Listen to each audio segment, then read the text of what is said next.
Salam hujung minggu. Assalamualaikum dan salam sejahtera semua. Pastinya anda bersama kami lagi dalam rancangan The VP Show. Bukan sekadar sembang hartanah. Rancangan ini diterbitkan oleh Vix Property Sdn Bhd. Anda bersama saya Farhana Fauzi dan rakan saya Nadia Aziz. Pastinya kami akan menemani anda sehingga penghujung rancangan. Nadia, nampak tak pembaharuan montaj kita kali ni? Nampak. Kan. Kebabum lah kan. Nak tahu tak sebab apa? Sebab apa tu? Sebab dah tak beberapa hari lagi kita nak menyambut puasa dan juga raya juga lepas tu kan. Why not kita upgrade sikit lah program kita, nampak kebabum sikit kan. Nak raya orang kata apa, kena all out. Kan. Kalau anda semua nak tahu apa lagi pembaharuan kita dalam episod kali ni, kena stay tune lah orang kata sampai ke penghujung rancangan. Betul tu. Okey, alang-alang kita dah sembang pasal puasa ni, raya ni. Nadia dah ada kasut ke? Kasut lah macam belum je sebab busy lah. Tak sempat. Tak sempat cari. Nak tambah koleksi tak? Boleh juga. Macam mana? Kan. Kotlah setiap hari boleh tukar kasut tu kan. Okey, kita nak bagi tahu yang kasut kami hari ni ditaja oleh Rizka. Macam yang Farhana pakai hari ni, Helena Hills. Nampak tak abang cameraman? Boleh tengok sikit kot, zoom sikit kot. Macam yang Nadia pakai pula. Okey, saya pakai hari ni Mia Wedges tapi jangan zoom lama-lama kaki buku. Okey, kalau anda perasan juga kat atas meja ni ada beberapa pasang kasut daripada Rizka. Boleh tengok. Banyak zoom sikit. Cantik-cantik. Yang tu sekejap lagi kita kena PM bos Rizka sendiri kan. Okey. Kalau dapat alhamdulillah orang kata. Kan rezeki. Kotlah boleh pakai melarang masa raya nanti kan. Okey, kepada anda di luar sana yang nak mendapatkan kasut daripada Rizka, boleh cek Rizka Facebook, IG Rizka, ataupun boleh beli melalui ejen sah Rizka. Selain tu, kalau nak dapatkan kasut ni, anda boleh terus ke butik mereka yang terletak di Jalan Putra Alustar, Kedah. Dekat sangat. Sebab kalau nak datang studio memang lalu studio. So lepas ni kenalah singgah. Boleh singgah kan? Okey, kalau nak tahu, Fana ni memang pengguna tegar lah. Memang minat sangat, suka sangat dengan kasut-kasut Rizka ni. Dah beli berapa pasang dah lah. Penuh lah rak kat rumah. Penuh dengan Rizka aja. Memang tak tahulah, memang dah suka rasa kasut dia, macam dengan design dia, dengan colour dia selesa pula tu pakai.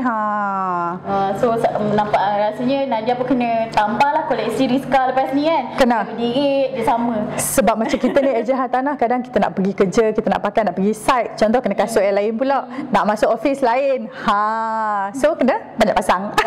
So kepada anda semua, jangan lupa check IG dan Facebook Rizka. Boleh cuci-cuci mata. So boleh cuci mata tengok kat situ kan. Okey, so kita tinggal sekejap pasal kasut Rizka kita hari ni. Nampak tak tudung? Untung tak jadi pengacara The VP Show. Sponsor, banyak sponsor. Kasut sponsor, tudung pun sponsor. Tudung kita ni daripada siapa? Sebenarnya tudung kita hari ni daripada koleksi Alaina series by Denisa Azman. Cantik kan? Sebab rasa tadi bila pakai pun terus on point. Memang terus terbentuk lah. Selesa sangat pakai. Memang sedap. Kan kain dia pun sejuk. Kan? Terus siap. Kan?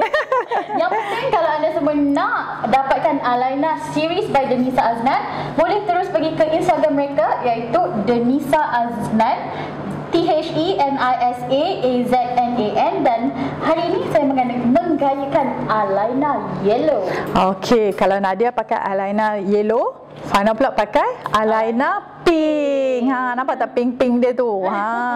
Okey, Fana. Okey. Hari ni kita nak borak pasal topik apa? Okey. Dah tak tinggal berapa hari je lagi kita nak sambut puasa kan? Excited tak? Boleh lah. Dah ganti puasa belum? Dah.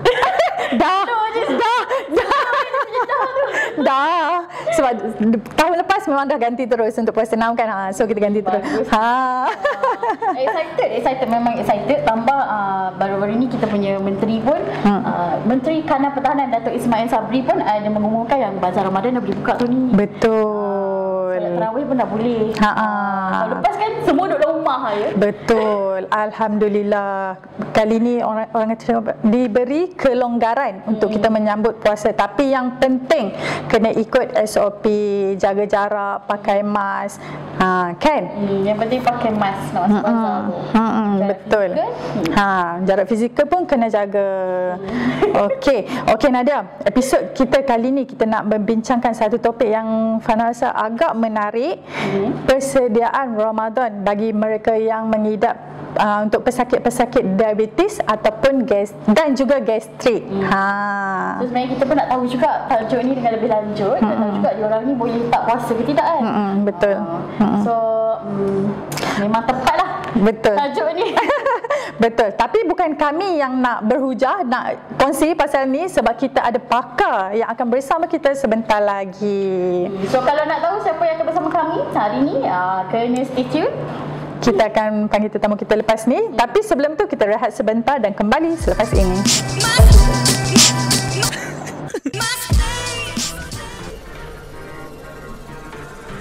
Saya Abdullah Hani dari tim Alpha. Ingin berjana pendapatan tanpa limit? Jom sertai saya. Saya akan bimbing anda. Hubungi 019 426 4460 atau PM saya di Facebook Hanif Hartanah.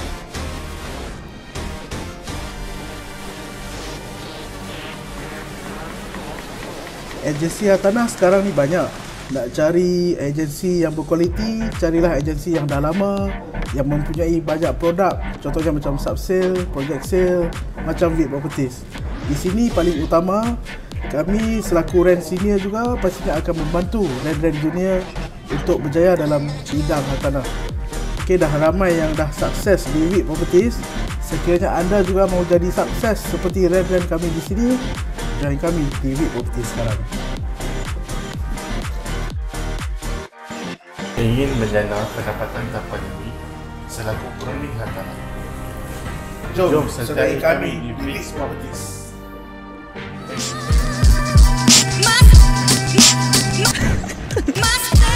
Okey, kembali lagi bersama kami berdua dalam The VP Show. Bukan Sekadar Sembang Hartanah. Okey Fana, sebelum kita nak pergi dengan lebih lanjut lagi, sebelum tu kena cerita dulu macam mana dapatkan hadiah daripada kita. Caranya mudah saja. Anda kena tengok kami sampai ke hujung rancangan sebab dekat hujung nanti ada soalan yang akan diberikan. Okey, tapi yang penting anda kena like Facebook page kami Vix Properties dan juga subscribe YouTube channel kami Vix Studio. Baru boleh dapat hadiah. Sebenarnya agak-agak hadiah minggu ni apa tu? Kalau nak tahu kena tunggu, kena stay tu sampai kat hujung. Okey, tapi sebelum tu jangan lupa like dulu Facebook page kami. Okey? Dan subscribe YouTube channel. Yes, betul. Bagaimana nampaknya tetamu kita dah berada dengan kita dalam studio hari ni. Betul tu Nadia. Satu seorang tu macam macam kenal je kan. Okey. Okey, kita tengok. Hari ni kita kembali bersama doktor favorite kita. Kalau anda perasan, doktor ni dah pernah share dengan kita tentang vaksin sebelum ini. Tapi hari ini dengan topik yang berbeza. Bersama kita Dr. Muhammad Suhaidi bin Muhammad Sazali yang merupakan pegawai perubatan dalam latihan kepakaran perubatan keluarga Hospital Sultanah Bahiyah Al-Star Kedah. Selamat datang doktor. Tapi hari ini Dr. Suhaidi tidak berkeseorangan. Dia bawa geng. Okey, Hari ini bersama dengan kita juga ada Dr. Siti Samihah binti Muhammad Syukri yang juga merupakan pegawai perubatan dalam latihan kepakaran perubatan keluarga di Hospital Sultanah Bahijah.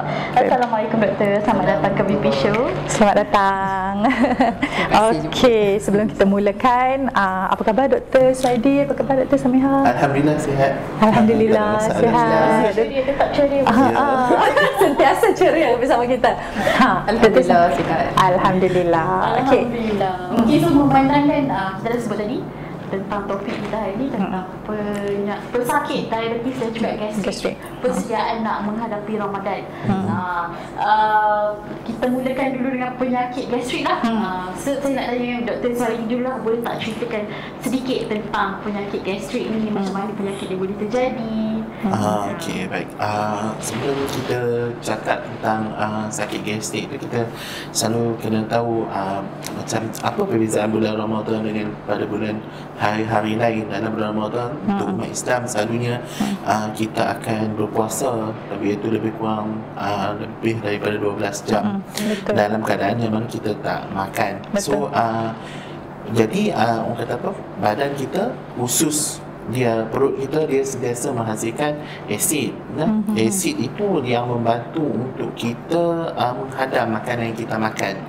Jadi dalam orang biasa, dalam keadaan biasa, selalunya kita akan makan sekurang-kurangnya 3 kali sehari lah, iaitu breakfast, makanan tengah hari dan juga makanan malam. Jadi ketika itu perut akan mula mengeluarkan asid untuk menghadam makanan-makanan ni. Tetapi di dalam bulan Ramadan ianya luar daripada kebiasaan. So makanan tak akan ada pada tengah hari dan untuk tempoh yang lama, iaitu pada 12 jam. Jadi orang yang gastrik ni sebelum dia nak berpuasa pun dia memang dah ada simptom. Dan antara gastrik ni antara simptomnya adalah dia akan sakit perut, iaitu sakit pada ulu hati, dia akan rasa pedih di dalam perut terutama, dan keadaan pedih tu akan hilang dengan dia makan. Okey, kemudian dia akan main sendawa yang selalu kerap, perut rasa seolah-olah kembung. Orang kita akan kata macam masuk angin lah mudahnya. Okey, baik. Jadi ada keadaan yang tertentu yang agak teruk, iaitu keadaan acute gastrik, iaitu serangan gastrik yang akut, yang mana dia seolah-olah main dalam keadaan yang boleh jadi sesak nafas, seolah-olah nak muntah. Jadi yang mana selalunya dalam keadaan ni simptom dia agak memerlukan rawatan yang orang kata khusus atau lebih agresif lah. Jadi mudahnya kalau nak faham, gastrik ni asid di dalam perut tu terlebih hasil sebab dia tak mampu, dia tak ada benda yang dia nak hadam. Jadi sepatutnya dalam keadaan normal, apabila perut tak ada benda, dia tak akan hadam apa-apa. Tapi kalau kata dah tak ada makanan, jadi dia start menghasilkan, orang kata perasa pedih, dinding usus perut tu jadi agak, orang kata jadi macam iritasi, dia jadi macam radang sikit dekat dinding perut tu. Jadi yang tu yang menghasilkan simptom yang tadi tu lah. Okey, tu tanda-tanda gastrik lah yang Dr. Suhaidi kongsikan tu. Okey, saya nak tanya Dr. Samihah pula, kalau macam seseorang tu dia dah ada gastrik tu, macam bila bulan puasa ni gastrik tu akan terus menyerang ke macam dia boleh ni tak? Kalau untuk gastrik pada bulan Ramadan lah, tanda-tanda gastrik sebagaimana yang Dr. Suhaidi cakap lah. So soalan dia, adakah gastrik dia boleh, dia actually macam yang Dr. Suhaidi kata, dia bila bulan Ramadan ni dia condition dia berbeza. Maknanya kita berpuasa dengan kadar yang lagi panjang, so jadi perut kita ni tak ada makanan yang masuk kat dalam, so dia akan menyebabkan penyakit gastrik tu akan jadi lagi teruk lah bila rembesan asid tu dia tak ada makanan yang nak dihadam pada ketika berpuasa. So jadi dan kebanyakannya kalau untuk pesakit-pesakit macam ni kita akan bagi ubat lah untuk kontrol penghasilan asid dalam perut. Okey. Ini soalan favourite. Even saya muda-muda dulu pernah cakap buat macam tu sangat. Macam tu sangat. Zaman dia dulu lah. Saya kan kalau kita tanya kawan kan pun dia orang tak puasa kenapa? So aku gastrik lah ini, aku tak boleh puasa semua. Okay, so sekarang kita nak dengar penjelasan doktor sendiri. Sebenarnya orang yang ada gastrik ni boleh puasa ke tak sebenarnya? Secara amnya orang yang ada gastrik ni dia boleh berpuasa. Okey, dia berpuasa tu tapi bergantung kepada tahap keterukan gastrik dia. Okey, baik. Selalunya dalam keadaan biasa yang mana kalau macam ada orang kita tak cakap tentang bulan puasa dulu nak. Okey, dalam keadaan biasa bila orang yang ada gastrik ni selalu dia lambat makan, tapi simptom dia boleh selesai dengan pengambilan ubat. Tapi dalam bulan puasa selalunya orang yang ada gastrik ni dia kena buat perubahan gaya hidup sikit dari segi bentuk pemakanan yang dia makan dan juga ubat yang perlu dia ambil. Sebagai contohnya, sebab bila kita berpuasa kita akan bangkit sahur pada awal pagi. Jadi bila kita bangkit sahur pada awal pagi tu selalunya kita galakkan makanan yang agak berat tetapi bukan dalam keadaan macam bergoreng. Sebab benda yang bergoreng ni dia akan buat perut kita macam kembung sikit, rasa loya. Lepas tu kita tak galakkan makanan yang pedas. Sebab dia dah gastrik, awak makan benda pedas lagi dia memang akan main lah benda tu. Selalunya kita galakkan kepada makanan macam tenusu, benda-benda bijirin, benda-benda yang dimasak dalam keadaan orang kata apa, lembut untuk badan atau ringan untuk perut. Yang macam sup, benda-benda yang macam yogurt macam tu. Jadi bila kita ambil makanan macam ni, kita kena ambil ubat jugalah. Dan selalunya orang yang ada gastrik ni kita boleh buat percubaan berpuasa. Maksudnya kalau kita makan sahur, kita makan ubat, selalunya simptom-simptom awal tu akan main pada di saat-saat hujung kita berpuasa. Mungkin dalam pukul 5, pukul 6 petang macam tu lah. Tetapi kalau kita pun macam sahur pun makan skip maksudnya tak makan, maksudnya berpuasa kita tu akan menjadi lebih daripada 12 jam lah. Yang tu akan buat gastrik kita jadi lagi teruk. So secara amnya kalau orang gastrik dia nak berpuasa, dia boleh dapatkan rawatan untuk buat. Tapi kebanyakannya orang selalu akan kata apa? Tak payahlah, dia ni maksudnya sebab kita kena tahu puasa ni dia wajib. Selagi kita mampu kita usaha. Bukan gastrik tak boleh menjadi alasan lah sepatutnya, tapi melainkan kalau teruk, maksudnya kalau puasa sampai rebah tak boleh buat kerja, memudaratkan, tak sesuai lah macam tu. Tapi orang cakap sebaiknya kita cuba untuk berpuasa, betul. Takkan rawatan, ubah sikit gaya hidup. Okey, mungkin Dr. Sumayah boleh bagi contoh makanan yang boleh kita ambil untuk bersahur lah, kira untuk yang gastrik ni kan. So actually Dr. Suaidi pun ada dah sebut sikit-sikit tentang contoh, tapi kalau so kalau macam pesakit gastrik ni dia perlu tahu apa makanan yang boleh menyebabkan gastrik dia lagi teruk dan apa makanan yang baik untuk dia ambil. So antara benda yang perlu dielakkan dulu. So saya cakap yang kena elakkan dulu lah. Selain daripada makanan yang pedas, kena elakkan makanan yang berasid. Contoh makanan yang berasid, contoh kalau buah-buahan macam oren, limau, itu satu kena elakkan. Kalau bukan setakat kurang, kalau boleh elakkan sebab kita nak puasa sebulan, so kita tak nak bagi tekanan pada perut kita. Di samping kita berpuasa, kita makan pula benda-benda yang boleh menyebabkan gastrik kita ni jadi lagi teruk. Okey, lagi satu kena elakkan benda-benda yang berkafein. Ada ke yang bersahur dengan kopi ke teh ke? So kalau ada gastrik, so kafein sendiri akan menyebabkan gastrik jadi lagi teruk. Macam okey, satu lagi yang makanan berminyak yang bergoreng pun kurangkan juga. Selain daripada tu benda-benda yang bergas, berkarbonat. So tak ada orang minum air gas tengah nak sahur, tak ada kan. Tapi perlu diingatkan jugalah, sebab kita tak tahu orang muda sekarang kan macam mana dia punya tabiat pemakanan dia kan. Lepas tu selain daripada tu okey, elakkan makanan yang berasid, yang pedas semualah. Okey, apa makanan yang kita boleh makan? Okey, yang digalakkan untuk kita makan. Okey, saya nak ingatkan dulu untuk bersahur seelok-eloknya pesakit-pesakit yang gastrik ni, kita kalau boleh kita ikut apa yang Rasulullah sarankan pada kita. Kita lambatkan bersahur, percepatkan berbuka. Okey, sebab sekarang ni banyak trend yang macam malas nak bangun sahur sebab bangun pukul 5 kan, macam susah kan. Jadi dia awal lagi tak apalah pukul 1 tu sahur dah siap-siap. Jadi tempoh dia berpuasa tu semakin panjang, perut dia tu tak dapat makanan untuk dicernakan. Okey. Jadi sahur kalau boleh lambatkan sebolehnya lah sebelum azan tu kan. Okey, so apa makanan yang digalakkan ambil? Satu yang beralkali. Apa yang kenapa beralkali? Sebab asid yang ada dalam perut tu kita nak perlu neutralkan lah. So kita bagi susu, antaranya susu tu yang kita memang tahulah, biasa pesakit gastrik pun tahulah yang produk beralkali. Selain daripada tu, kalau macam buah-buahan sendiri, macam kita kena pilih lah buah-buahan macam pisang, semua antara yang beralkali. Selain daripada tu, makanan lain, karbohidrat dari segi pemilihan karbohidrat, maknanya kalau kita makan nasi ke apa pun kan, so kita mungkin boleh pilih dia yang lebih berserat. Macam contohnya karbohidrat dari segi macam oat kan, yang macam oat, makanan yang macam tu dia tahan lagi lama dalam perut, so kita akan rasa kenyang tu lagi, dan maknanya dia tak cepat dihadam. So dari segi pencernaan dia tu berlaku lagi. Okey. So kalau berkaitan dengan tempoh pencernaan tu, macam saya selalu kan, ni soalan tambahan lah. Macam saya selalu kan, saya tak suka ambil sahur sebab bila saya bersahur saya akan lapar. Tapi kalau saya tak sahur saya boleh bertahan. Macam mana pula tu? Macam mana pula tu? Cinta makan sahur. Maksudnya kalau tak bersahur, saya akan cepat lapar. Tengah hari tu dah dapur dah main.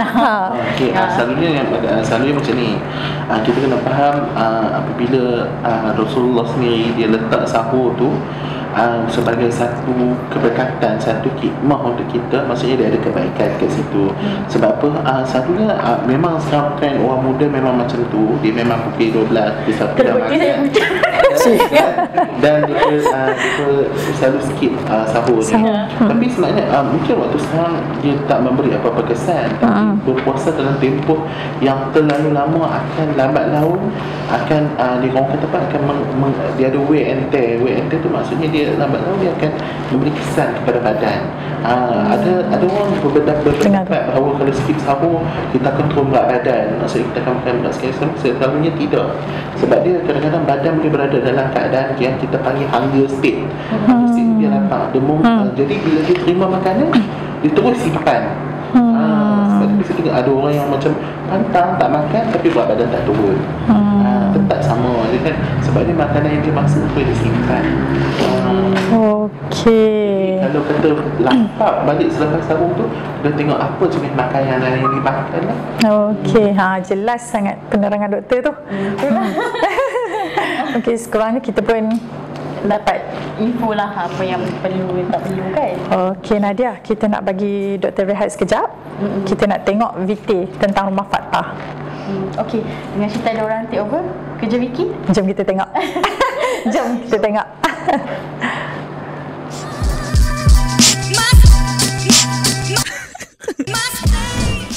Tengok cari siapa ni. Aucak, Nadia di sini. Tadi Nadia kat sana, sekarang kat sini. Nadia ada di mana-mana. Cara habis semua job semua orang. So hari ni Nadia nak share satu fakta menarik untuk dikongsikan dengan anda semua. Tahukah anda bahawa 1 daripada 5 orang rakyat Malaysia menghidapi penyakit kencing manis? Ini merupakan hasil tinjauan pada tahun 2019. Takut ke tidak? Kencing manis kena takut, tapi senyuman Nadia jangan takut. Okey. Okey, pesanan terakhir daripada Nadia, lebihkan manis dalam senyuman, kurangkan manis dalam minuman. Okey, bye.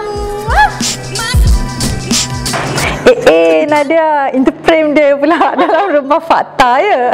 Itulah Fana salah satu kelainan atau pembaharuan untuk episod kali ni. Kita paksalah tinggalkan kita sebab kena kuarantin. Vicky pun kena kuarantin.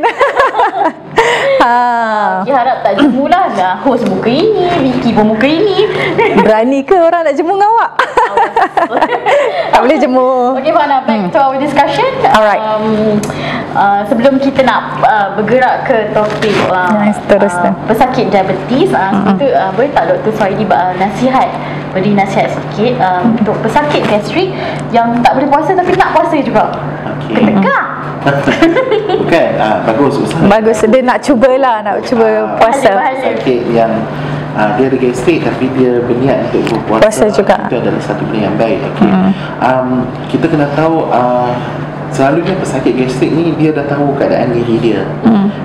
Dia dah tahu macam mana simptom gastrik tu sendiri, makanan yang boleh buat gastrik dia jadi lagi teruk, makanan yang baik untuk gastrik selalunya dia dah tahu. Sebab walaupun tanpa penerangan dia dah macam ada pengalaman.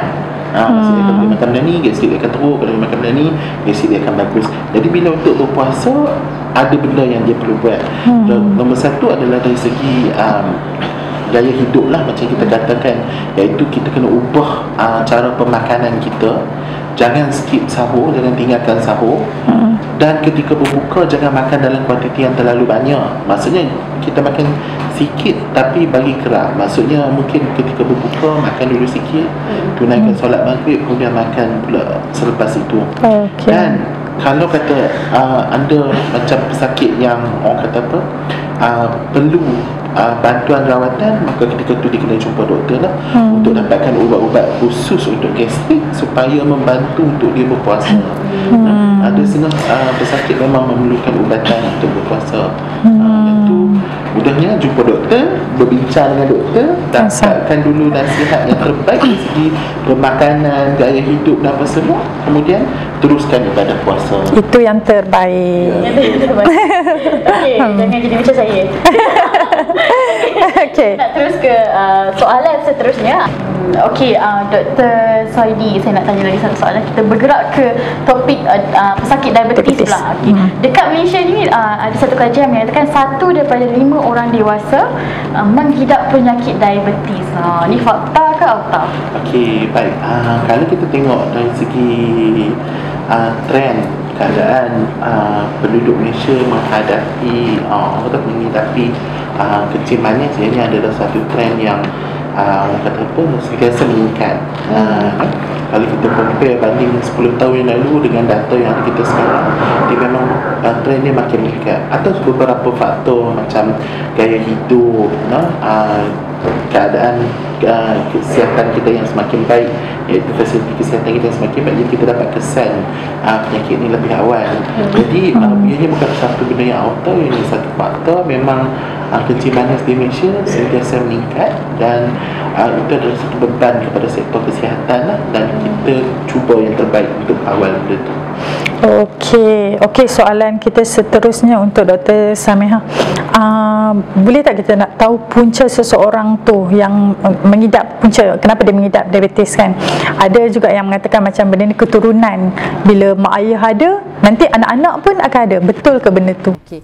So actually penyakit kencing manis ni dia dia ada dua satu yang jenis 1, jenis 2, dan memang betul dari segi keturunan tu memang faktor keturunan tu menyumbang kepada berlakunya penyakit kencing manis ataupun diabetes mellitus. Selain daripada tapi kebanyakannya sekarang dia banyak lebih kepada gaya hidup. Sebagaimana yang Dr. Suhaidi cakap lah, sebab kita gaya hidup sekarang ni memang dari segi pemakanan, dari segi gaya hidup sihat tu sangat berkurang. Tapi mungkin saya rasa nampak sekarang ni dah nampak kesedaran tu adalah. So penyakit diabetes ni actually dia ada tahap jenis 1 dan jenis 2. Yang jenis 1 tu dia disebabkan oleh tak ada penghasilan insulin secara semula jadi daripada badan. Itu disebabkan oleh kerosakan daripada bukan buah pinggang. Itu adalah pankreas kita. Ada satu lagi organ lain, buah pinggang kita tu yang untuk yang kencing kan, the sistem pencernaan air kencing. So kalau yang untuk kencing manis ni dia ada satu organ yang kita namakan sebagai pankreas, yang mana fungsi dia tu adalah untuk menghasilkan insulin yang iaitu sejenis hormon yang berfungsi untuk menghadam gula yang masuk ke dalam badan kita. Okay, so jadi untuk diabetes jenis 1 ni dia disebabkan oleh pankreas tu rosak, jadi dia tak boleh nak menghasilkan hormon insulin tu, dan yang jenis kedua ni disebabkan pankreas tu dia menghasilkan insulin, tapi insulin tu mungkin dia jadi resistant ataupun dia dah tak berfungsi dengan cekap. So yang ni boleh dia faktor yang menyumbang kepada berlakunya yang insulin resistant ni adalah satu dari segi gaya hidup lah, cara pemakanan yang salah, obesity tu sendiri ya. Gitu. Okey, so antara punca dia pemakanan dan juga keturunan jugalah yang tapi sebenarnya keturunan tu dia efek berapa besar ni? Dari segi percentage saya pun tak pasti doktor, saya ingat dah dari segi saya tak dapat dari segi percentage lah, tapi tak tinggi lah. Bukan, dari segi kencing manis ni dia ada beberapa faktor menyumbang kepada kencing manis. Okey, salah satunya adalah keturunan, iaitu genetik. Tetapi jika mak ayah kita ada kencing manis, tapi kita mengamalkan gaya hidup yang sihat, yang baik, tidak semestinya kita akan ada kencing manis. Maksudnya kencing manis kita akan baik, tapi mungkin lambat laun. Iaitu ketika umur kita 60, mungkin faktor kita mati sebelum ada kencing manis. Tapi kalau gaya hidup kita macam pengambilan makanan segera, tidak senaman, maka ianya adalah kita boleh dapat kencing manis lebih awal. Dan kalau kita tengok selalu orang duk buat macam status kartun dekat Facebook kan, ataupun dekat paper yang orang kata diabetes run in family, tapi the opposite, actually nobody in family run. Maksudnya dia kata diabetes ada keluarga, tapi dia kata sebenarnya dalam keluarga tu tak ada siapa pun yang lari. So maksudnya gaya hidup lah, exercise semua tu kan. Okey, dia macam banyak faktor. Okey. Dr. Samia, contohlah kalau seseorang tu dah mengidap penyakit diabetes, ada tak kemungkinan untuk dia kembali pulih? Dan lagi satu, ada tak cara untuk mengawal bacaan gula dalam? Okey, untuk soalan yang pertama, adakah maknanya orang ada kencing manis ni dia boleh sembuh ke tak kan? Okey, so sebenarnya dari segi kencing manis ni kita tengok juga berapa lama dah sebenarnya dia mengidap kencing manis. Kalau dia dah lama, so kemungkinan untuk dia berpatah balik untuk menjadi sihat terus tanpa kencing manis, kira diabetes free, tak ada lah setakat di rawatan untuk tu. So satu yang sebagaimana yang saya explain tadi lah, kita kena faham apa yang menyebabkan berlakunya kencing manis. So kebanyakan ubat-ubatan yang pesakit yang kita berikan kepada pesakit kencing manis sekarang adalah untuk kira membantu untuk menangani yang insulin resistant tadi. Jadi ubat yang betul-betul untuk menyembuhkan kencing manis secara total tu kira tak ada lah. Okey, tapi dalam kita menguruskan penyakit kencing manis ni, sebenarnya dia ada satu lagi elemen aspek pencegahan yang kita kena faham, yang saya rasa penonton kena tahu, iaitu tentang pra-diabetes ataupun kalau in English pre-diabetes. Pre-diabetes ni adalah satu tempoh yang mana pesakit ni dia tak masuk lagi, dia tak jadi kita tak diagnose dia lagi sebagai kencing manis, tapi gula dia dah start haywire dah, dia dah start jadi dah mula meningkat.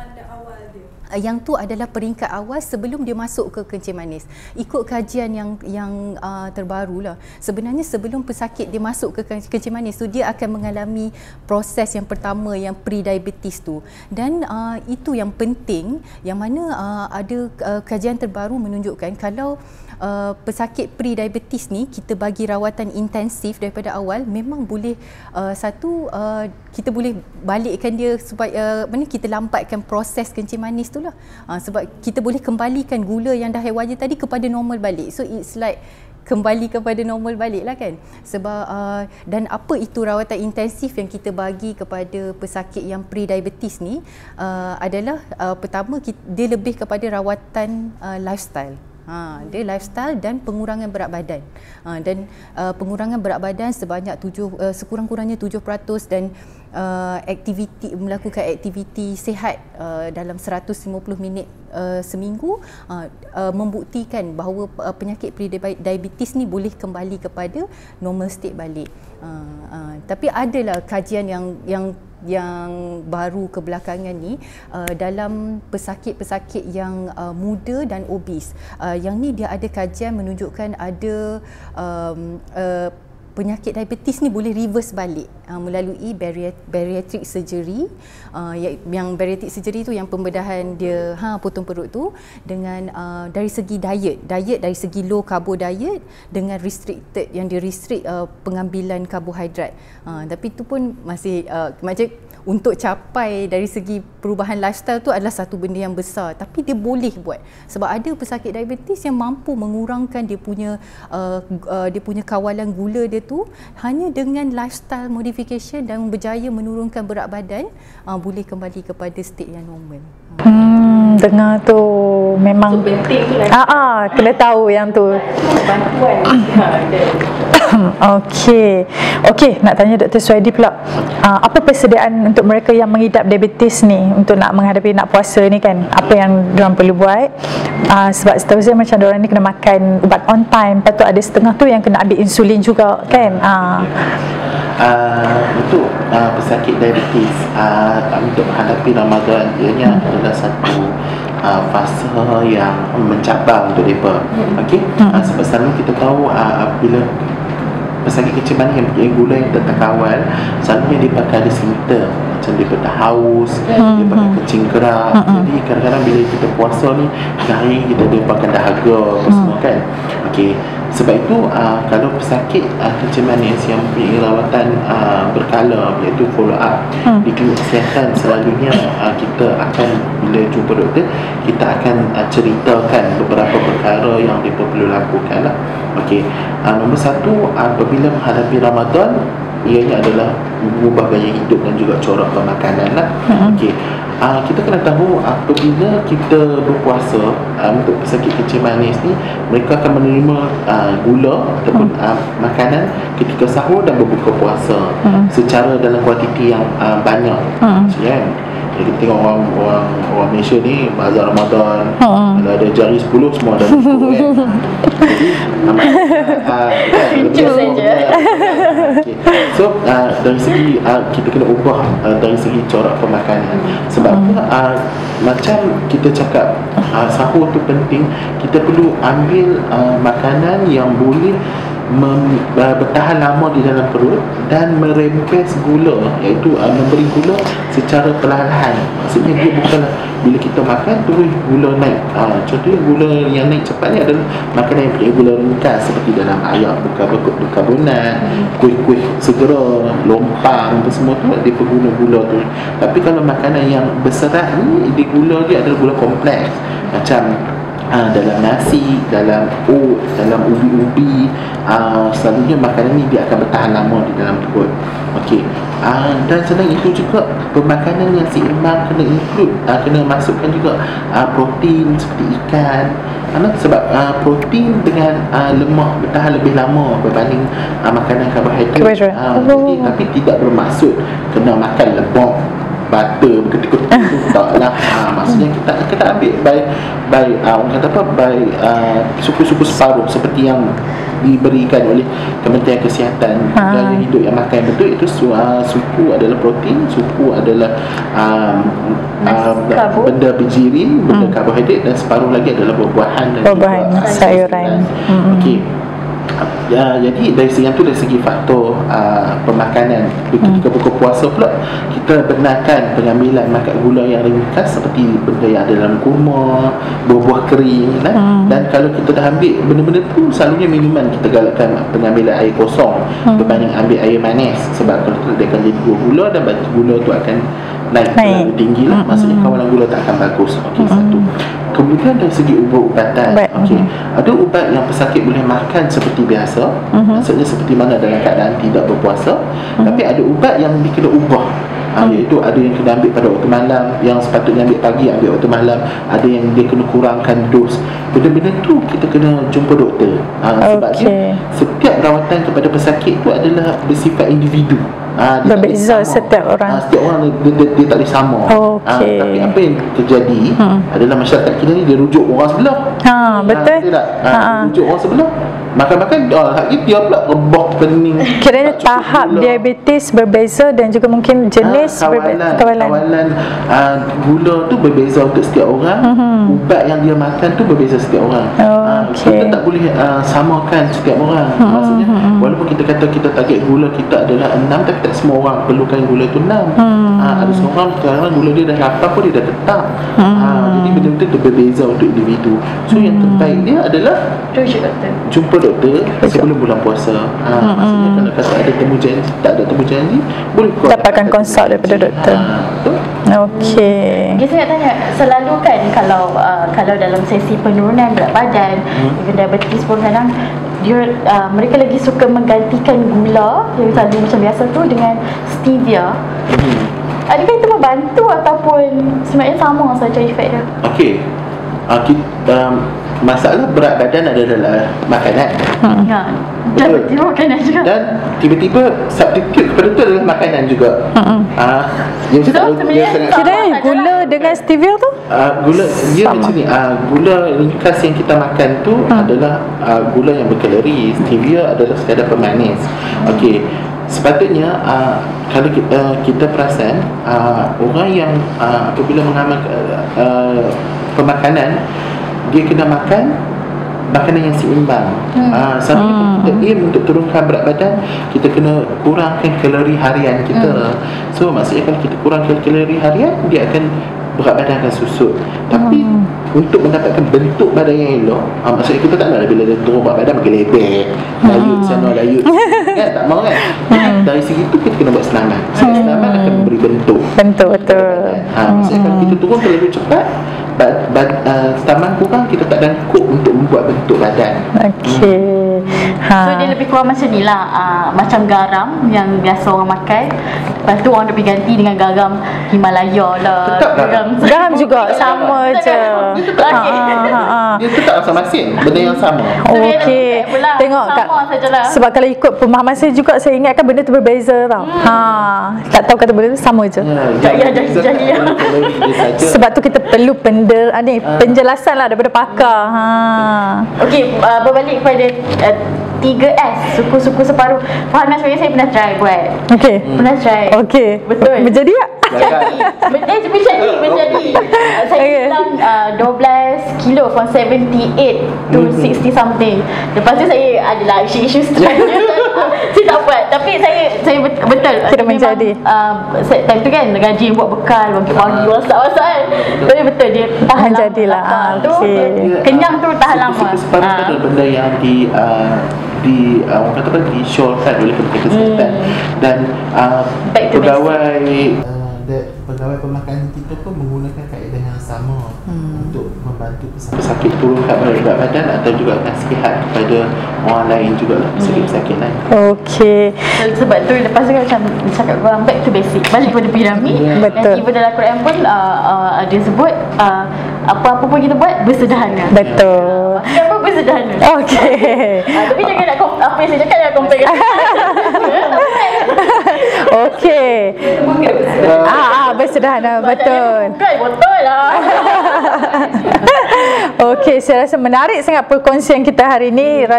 Semoga dapat memberi input sedikit sebanyaklah untuk anda yang menonton kami. Tapi sebelum tu,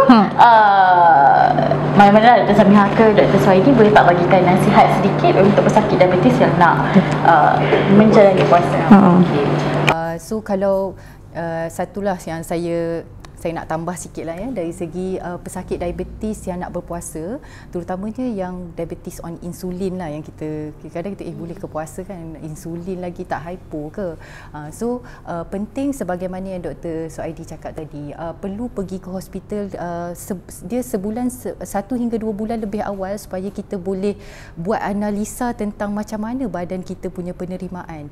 Satu actually dekat klinik kesihatan sekarang dia dah ada, kita akan buat dia macam assessment tool tau. Dia akan tengok kita ni duduk dalam risiko yang level mana, low risk ke, risk pertengahan ke, ataupun berisiko tinggi. Kebanyakannya yang pesakit yang ambil insulin ni, diorang semuanya adalah berisiko tinggi, tak berisiko tinggi, yang pertengahan, which is dua-dua ni kita tak sebenarnya kita tak nasihatkan untuk berpuasa. Dan sebenarnya apa yang doktor nasihatkan tu, itu pun dah ada pandangan daripada mufti juga. Kira pandangan untuk nasihat kita tak berpuasa tu kita rujuk juga daripada sudut agama, daripada ustaz dan daripada mufti. Tapi sekiranya pesakit masih lagi nak berpuasa. Kan kita sebagai doktor, kami takkan memaksa pesakit untuk ikut apa semua yang kita, tapi kita mampu untuk memberi nasihat. So penting untuk pesakit tahu macam mana nak berpuasa dengan selamat. Apa cara nak berpuasa dengan selamat tu? Sebab kalau mak ayah kita ni yang orang-orang dah tu dia nak puasa. Siapa yang rasa macam nak kejar pahala kan? So okey, ada beberapa benda yang penting kalau nak berpuasa dengan selamat. Satu, kena tahu bila kena berbuka. So kan kita nak puasa tapi kita tak boleh redah saja, tiba-tiba pengsan tengah-tengah kat rumah. So kena tahu bila kita, kalau orang yang diabetes ni kena tahu bila nak berbuka. Satu, kalau dia ada hypo. So apa simptom hypo dia? Biasa orang macam mana tahulah, dia ketak, berpeluh-peluh, berdebar lah, apa semua, lapar yang terlampau sangat. Dan kalau dia cek gula dia kurang daripada 3.9. Biasa orang yang puasa yang ada insulin ni dia ada glukometer. So dia tahulah. Doktor dah sebut hypo tadi kan. Boleh tak beritahu cara macam mana nak handle bila so satu, kena pasti dulu bila yang hypo ni berlaku. Saya habiskan 3 dulu. Saya habis, nanti terlupa. 3 benda bila tahu bila kena berbuka. Satu, kalau hypo. Satu lagi, kalau gula terlampau tinggi. Orang puasa tak semestinya gula dia rendah saja. Dia ada yang gula dia terlampau tinggi, dan yang ni pun bahaya juga. Dia boleh jadi kepada DKA. Gula dia jadi darah dia jadi beresid sebab gula terlampau tinggi. Yang ni kalau dia cek gula tu, glukometer dia tu jadi sampai gula dia naik lebih daripada 16. Lebih daripada 17 lah, 16.9. Ada lebih daripada 17 lah, macam tu, lebih kurang. So yang tu pun kena berbuka. Lagi satu, bila patient tak sihat. So kalau dia demam ke, jangan duk paksa lah juga, nak lah juga puasa ni, tak tahulah dia puasa last ke apa benda kan. So yang tu perkara. So 3 perkara ni kena tahu, dan simptom-simptom dehidrasi jugalah. Maknanya bila kencing kurang, rasa dahaga yang teramat sangat, mulut sampai kering sangat-sangat, yang tu pun kena berbuka puasa jugalah, especially untuk orang yang kecil manis. Okey, so sekiranya patient tu ada tanda-tanda hypoglycemia, so apa yang dia kena buat? Dia kalau dia maknanya kalau orang yang sekeliling pesakit tu sini dia ada simptom lah. So dia boleh ambillah sedikit minuman yang manis ke, okay? So minum sedikit minuman manis, dan biasanya kalau simptom dia tu improve lepas tu, maknanya memang yang tu disebabkan hypo. Okay. Alright. Okey, saya rasa mungkin tu je untuk perbincangan kita hari ini. Terima kasih sangat-sangat untuk Dr. Samiha, untuk Dr. Suhaidi sudi berkongsi dengan kami. Untuk ni harapnya tak serik lah nak datang lagi lepas ni. Ikutlah. Okey. Banyak info sebab membantu, sebab ayah saya juga merupakan pengidap diabetes. Memang dia suka menggeletar, dia tiba tak makan. So kita nak tahu tanda. Kita kena educate patient lah, sebab kita tak boleh nak terus halang. Pesakit-pesakit ni pun dia ada sebab utama dia kenapa nak berpuasa. Tapi dia kena tahu kalau dia nak puasa macam mana dia nak condition dia. Dan anak-anak pun nak make sure mak ayah selamat berpuasa. Betul. Kan sentiasa ada dengan diorang. So kita tahu cara nak monitor diri sendiri bila kita nak berpuasa ni. Okey, mungkin sepatah kata, 2 kata daripada sesuai dia. Mudah je. Islam tu memudahkan. Maksudnya janganlah kita beribadat sampai memudaratkan diri. Tuhan tahu apa keadaan kita. Betul. Maksudnya kadang-kadang kita kena beribadat mengikut keadaan kita, dan beribadat dengan cara yang betul. Maksudnya tak adalah sampai kadang-kadang bila kita berpuasa sampai memudaratkan diri, reboh, pengsan, dia macam menjadi fitnah kepada agama. Agama itu membebankan. Betul tu. Okey, sebelum doktor-doktor kita berundur diri, kita ada sedikit cenderamata mata untuk doktor. Okey. Daripada Vix Properties. Okey, untuk Dr. Suhaidi. Terbalik. Okey, daripada Vix Properties. Untuk Dr. Samiha. Terima kasih banyak-banyak. Terima kasih sangat meluangkan masa datang. Okey, rasanya jom kita berehat sebentar. Kita kembali selepas ini. Sawadika, bersama saya Wendy Tam dalam The VP Show, special episode sempena Hari Songkran, ya. Dan sempena Hari Songkran ini ingin saya mengucapkan Suksama Songkran, Sawadiปีใหม่ Thai ค่ะ ขอบคุณค่ะ วันตรุษหยุดการหยุดงานสังคมชาวบ้านสิกรานคึกคืน Kembali lagi bersama kami dalam rancangan The VP Show bukan sekadar sembang hartanah. Okey Nadia, kita ada tetamu yang seterusnya untuk hari ini. bawakan hari ini champion kita. Betul tu. Bersama kita hari ini adalah Top Achiever bagi bulan Februari 2021. Mewakili cawangan Sungai Petani dan juga Alustar Vix Properties. Betul tu Fauna. Okey. Kita Cik Hazim dan juga Encik Hanif, kita bagi trofi dulu. Okey. Untuk Cik Hazim.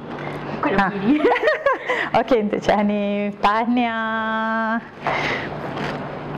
Okey, tahniah untuk achiever kita. Sebab mengungguli carta top achiever kita untuk Februari. Tahniah okey untuk kedua-duanya. Dan Fahana, ini merupakan kali kedua Encik Hanif bersama dengan kita di The VP Show. Dan Encik Hazim pertama kali. Betul. Selamat datang ke The VP Show. Lepas ke? Ada sikit. Sikit, okey. Okey, Cik Hazim. Kita terus kepada soalan, boleh? Okey, boleh. Okey, apa perasaan Cik Hazim bila diumumkan sebagai top achiever untuk Februari? Terlebih dahulu saya ingin ucapkan terima kasih kepada Pisho kerana mengundang kami berdua lah untuk program hari ini. Okey, perasaan alhamdulillah kerana mendapat award ni buat kali kira pertama lah selepas 2 tahun berada dalam bidang ni lah. Okey, itu ya. Okey. Kita nak tanya lah Encik Hazim yang boleh tak ceritakan sedikit perjalanan Encik Hazim sepanjang menyertai Vix Properties. Okey, terlebih dahulu saya ingin bercerita sikit lah permulaan daripada career saya sebagai RN ni lah. Start pada 2019 bulan Mac, kira tahun ni kira 2 tahun lah kira masuk dalam ni, maknanya dah banyak dah lah kita berhadapan dengan berbagai situasi, berhadapan dengan klien apa semua, sehinggalah hari ni lah bulan Februari baru ni lah dapat top award lah. Selama ni just kita pun ada top 10 masuk yang tu lah. Okey. Jom. Okey, bersama kita hari ini juga adalah Cik Hanif. Dia, kalau nak tahu, beliau adalah top meletup achiever. Setiap bulan tu mesti ada terselit nama beliau. Tahniah sekali lagi Cik Hanif. Terima kasih. Okey, saya terus kepada soalan lah. Boleh tak Cik Hanif kongsikan mungkin amalan ataupun rahsia Cik Hanif seharian lah untuk seharian? Okey, pertama kali terima kasih kerana jemput saya hari ini. Apa yang saya selalu buat ialah setiap hari saya akan iklan, orang kata listing. Maksudnya kalau kita ada listing yang banyak pun, kalau kita tak iklan pun tak ada siapa yang boleh tengok. So setiap hari saya wajibkan diri saya untuk at least post 1 atau 2 listing. So sebelum tidur pun kena kalau tak post listing kena post dulu. Post dekat mana tu? Dekat 4 tempat lah. Maksudnya dekat page kita, dekat Mudah, dekat Marketplace, dekat iProperty. Okey, tu antara dia lah. Okey. Ada satu soalan tambahan. Selalunya kita selalu dengar yang dalam blog-blog ni macam kurang sikit orang pakai iProperty, tapi Cik Hanif iklan dekat iProperty tu still ada sambutan lah. Still ada. Sebab saya dapat banyak juga leads daripada iProperty. So bagi rent yang belum pakai iProperty, cepat-cepatlah register. Okey, tu rahsia tu. Tips tu. Okey, memang setiap hari tu 2 post mungkin. 2 posting lah. Okey. Mungkin Cik Hanif ada strategi Cik Hanif sendiri untuk kekal sebagai top achiever ni. Okey, untuk kita setiap bulan kita nak ada income, kita kena maksudnya sebab kita close hari ni bukan kita dapat hari ni. Kita akan dapat dalam 3 ke 4 bulan ke depan. So kalau kita nak bagi momentum tu berterusan, so setiap bulan kita kena close dalam 2 ke 3. Macam kalau kita nak income cepat, subsale lah. Tapi kita pun akan kena buat project sale juga, sebab yang ni pun orang kata senang close. Dia orang kata project sale mungkin 5 ke 6 bulan. Tapi bila setiap bulan tu kita close dua-dua ni, so kita akan ada income yang berterusan. So setiap bulan tu kita ada dalam top 10 lah macam tu. Okey, dengar tu rahsia tu. Mungkin Cik Hazim nak kongsikan juga ada sikit strategi ke?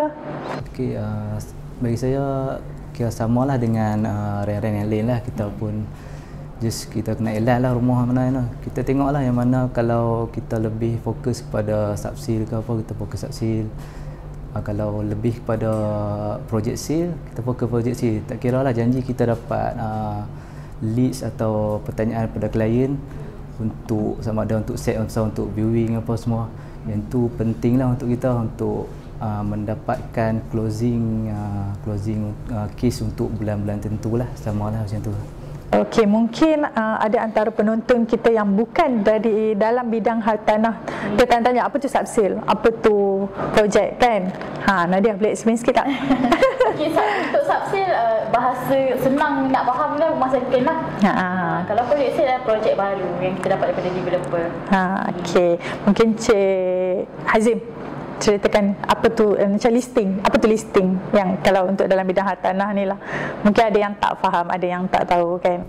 Okey, listing ni macam tadi Cik Nadia cakap, ialah rumah second hand lah. Second hand kita dapat daripada tuan rumah lah yang ingin menjual rumah mereka.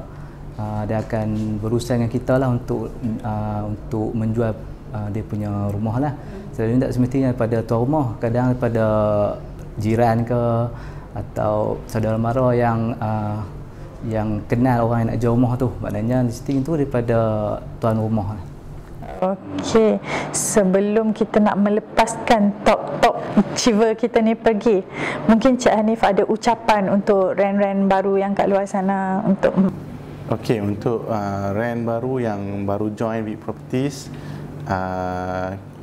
awal-awal ni orang kata kita timba ilmu sebanyak mungkin, tanya senior yang apa untuk tip-tip macam mana nak orang kata untuk majulah dalam bidang ni, dan jangan putus asa lah, kan.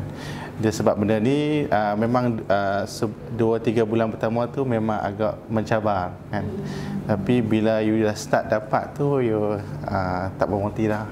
Semangat nak buat lagi, nak buat lagi kan. Kita dapat sekali tu dah seronok lah. Dia rasa orang kata apa? One more lah.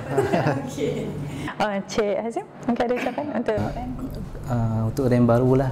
Selalunya rent baru tu perlulah bersabar lah.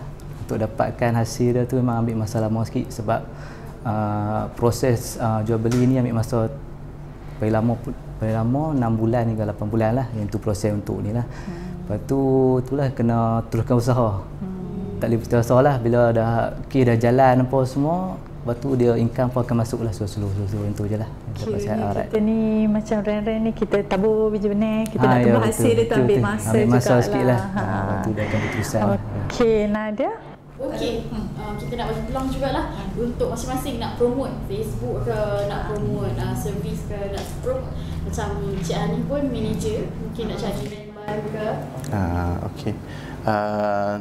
Bagi yang menonton VP Show, kalau nak tengok listing atau posting terbaru saya, boleh like page Hanif Hartanah Facebook, dan bagi luar sana yang mencari kerjaya barulah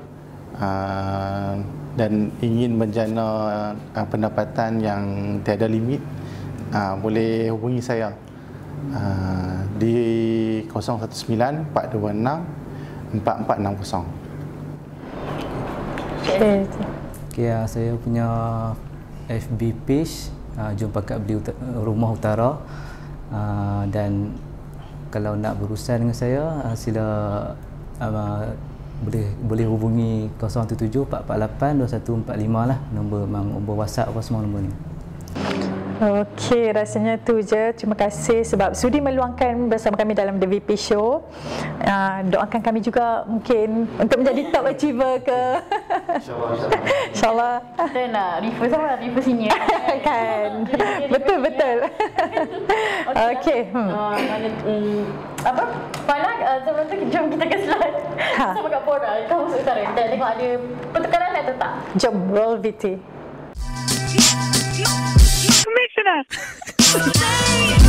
Hai, Assalamualaikum. Kembali bersama dengan Kak Pora dalam Kamus Utara.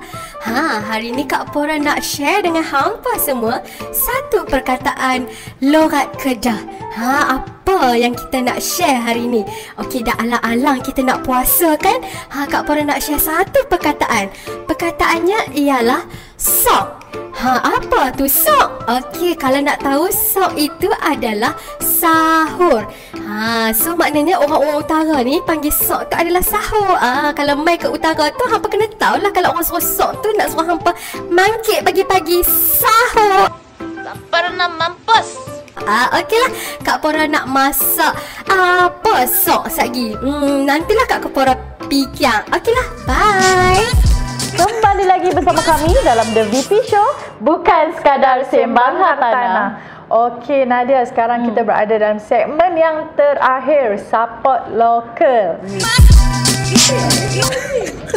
Hashtag support local.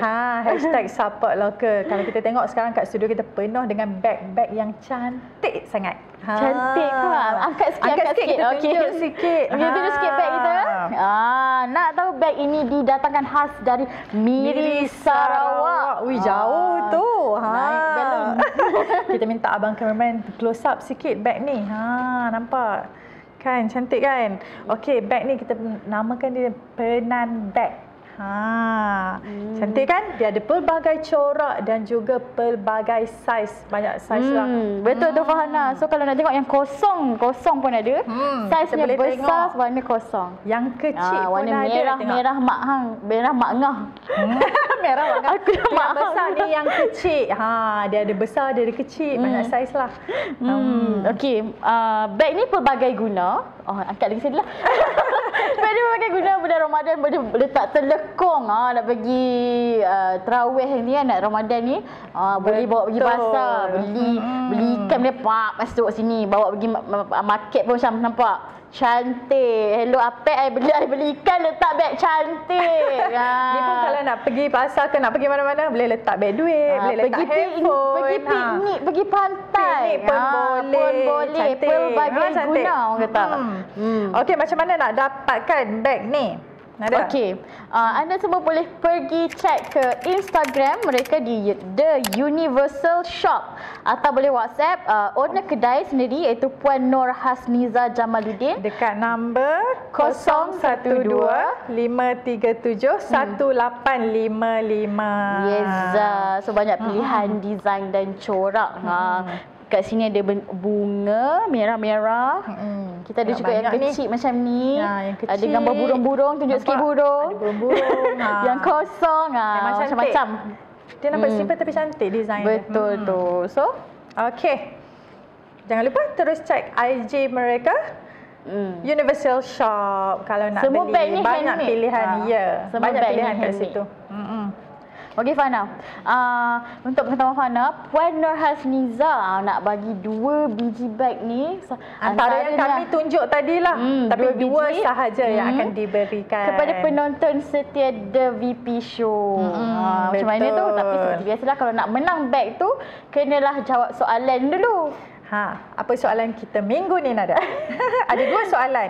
Okey, 2 soalan Okey, Fana, soalan untuk minggu ini yang pertama adalah sebutkan salah satu penyakit yang kita bincangkan bersama tetamu kita hari ini.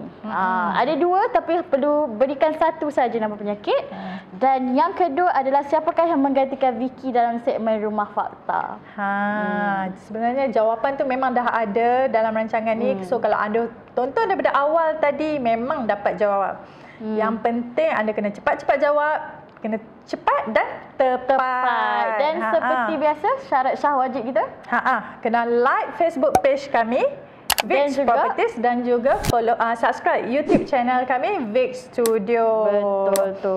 Okey, pemenang pula akan diumumkan esok oleh admin kesayangan kami Haziq Zulkifli dalam Gebang Hartanah yang disiarkan secara langsung pukul 4 petang. Okeylah Fana, nampaknya masa pun mencemburui kita. Cepat je habis kan? Okey, tapi sebelum kita nak mengundurkan diri, saya ada sedikit pantun. Wow, pembaharuan juga ni tiba-tiba pantun. Kan? Okey, keluarga Pak Dahlan, jiran Pak Hamdan, tinggal bersama, hidup di pekan. Ahlan wa sahlan ya Ramadan. Selamat berpuasa, niat jangan dilupakan. Tu dia pantun dia, tak nak kalah. Okey, so kita nak, sebelum mengundurkan diri, kita juga nak mengucapkan selamat menyambut Ramadan untuk semua penonton The BP Show. Untuk anda semua di luar sana. Alhamdulillah lah kita bertemu lagi dengan Ramadan kita untuk tahun ini. Tak sabarkan nak pergi tarawih kan? Tahun lepas kita laut tinju. Oh, yang tu yang lucu. Tahun lepas kita tak dapat, so tahun ni insya-Allah kita diberi peluang untuk ni kan, untuk menunaikan tarawih. Okeylah, kita habis di sini aja. Habis di sini sahaja. Pastikan bertemu kami lagi minggu hadapan dalam The VP Show. Bukan sekadar sembang hartanah pada waktu dan hari yang sama, Sabtu 9 malam. Semestinya di Facebook page Vix Properties dan juga YouTube channel Vix Studio. Jumpa lagi. Bye, selamat malam. Jangan lupa niat puasa. Bye. Bye. VP dulu ke? Ya. Saya.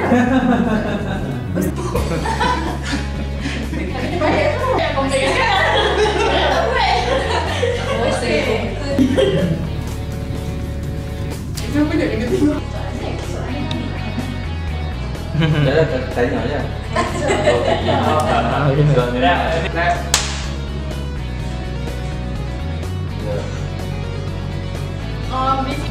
Macam panjang awak. Panjang.